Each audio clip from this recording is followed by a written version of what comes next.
টানা ৮ মাসেরও বেশি সময় ধরে ফিলিস্তিনের অবরুদ্ধ গাজায় আগ্রাসন চালাচ্ছে ইসরায়েল। প্রাণহানি হয়েছে ৩৭,০০০-এরও বেশি মানুষের। আর এ যুদ্ধের প্রতিবাদে বিশ্বের বিভিন্ন দেশে বিক্ষোভের পাশাপাশি বিবেকবান মানুষরাও বয়কট শুরু করেছে ইসরায়েল ও আমেরিকান কোম্পানিগুলো। ফলে হুমকির মুখে পড়েছে এসব কোম্পানির বিভিন্ন পণ্য।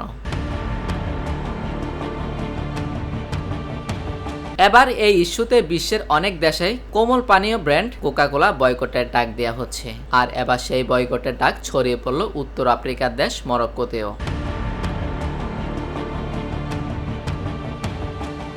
পবিত্র ঈদুল আজহা এগিয়ে আসার সাথে সাথে মরক্কো সোশ্যাল মিডিয়াতে কোকা-কোলা এবং পেপসি বয়কট করার ডাক উঠতে শুরু করেছে।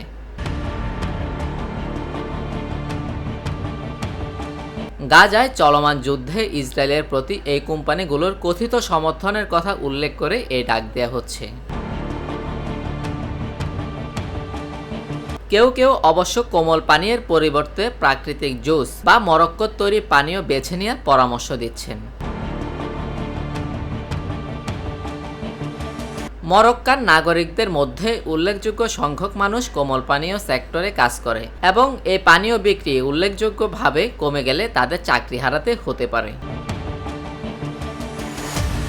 News desk, TVC news.